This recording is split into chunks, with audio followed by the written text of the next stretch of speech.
and welcome everyone to today's session, which is all about the difference between there is and it is. Let me share my screen and have a look at today's lesson. We're going to look at when to use there is and its plural form there are, and then look at when to use it is and its plural form they are. And we're also going to look at some quantifiers, much, many, a lot of, lots of, and some and any. So let's get started by looking at when to use there is and there are. When we mention someone or something for the first time, we use the phrases there is, that's with a singular noun, and there are, that's with a plural noun. For example, there is a fruit bowl on the table, but there are 4 apples in the bowl. Now, an important note that some native speakers may use there is, that's the singular form, also with plural nouns. So don't be surprised if you hear sometimes there is 4 apples in the bowl. But I'd really recommend that you use the correct form, the plural form there are, with all plural nouns. Okay, so when do we use it is and they are? If we give more information about the object or the person we have just mentioned, now we use it for the object, he or she for the person, if it's singular, and they are for the plural. So, for example, we had there is a fruit bowl on the table, and now giving more information, for example, color information about the bowl, we say it is black and white. We had the sentence, there are 4 apples in the bowl, now giving color information about those apples that we have just mentioned, we say they are red. So before we look at some important things, let's just have a quick review of the conjugation, formulation, and contractions for these 2 forms.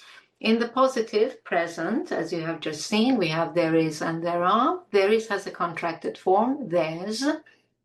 In the past, the positive forms are there was, and in the plural, there were, no contractions. And for the future form, whether it's singular or plural, we will use there will be. And there is a contracted form, there'll be. Don't forget the word be. In the negative, there's not or there isn't, that's the contracted form, or there are not or there aren't. In the past, there was not, there wasn't, contracted form, there were not, there weren't. And for the future, there will not be, but it's always better to use the contracted form, there won't be. And the question can be positive or negative, is or isn't there, are or aren't there. We always use contractions in the negative questions. Was or wasn't there, were or went there, and for the future, will or won't there be. Don't forget the word be. Okay, so now, as you can see, the only thing we need to really decide, whether it's there is or there are or there was or there were, is whether your noun is singular or plural. And in English, there are 2 things that can complicate this decision. The first thing is that we have some irregular plurals. Now, most singular nouns become plural when we add an S to them. An apple, 2 apples. A manager, 2 managers, or many managers. But there are also a few irregular plurals that you need to remember. I have listed some common ones here. For example, person, people. A child, children, man, men, woman, women, foot, feet, tooth, teeth, mouse, mice, analysis, analyses. So you have to be careful with these. And the second thing you need to be careful with is uncountable nouns. Most nouns are countable and can take a plural form. For example, we've seen regular plural, 1 manager, many managers, and irregular plural, 1 person, 2 people. But there are a few nouns that do not have a plural form at all. They're always singular, and we call these uncountable nouns. I've listed some common examples for you. There are more, but these are the common ones that you really need to remember. Things like milk, bread, rice, flour. Words like furniture, equipment, traffic, snow, fog. And some abstract nouns like knowledge, wisdom, advice, news, information, and feedback. So here you need to remember these so you can choose correctly between there is or there are, or there was and there were. Now, in connection with these nouns, it would be a good idea to review some very important quantifiers, starting with much, many, a lot of, and lots of. They all mean a large quantity. But you have to be careful that we can only use much with uncountable nouns, many with countable nouns. But a lot of and lots of can be used with both countable and uncountable nouns. Let's look at some examples. For example, there's lots of milk, but there isn't much cream. There were a lot of men, but there weren't any women. Will there be much traffic? Yes, but there won't be many trucks.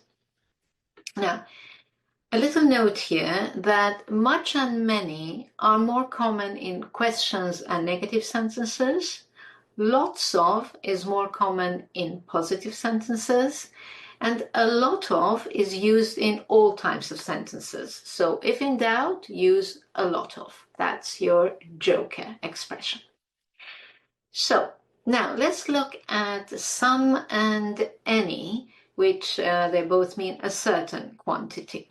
We can use some and any with all nouns, that's the good news, but you have to be careful that we use some in positive sentences and any in questions and negative sentences.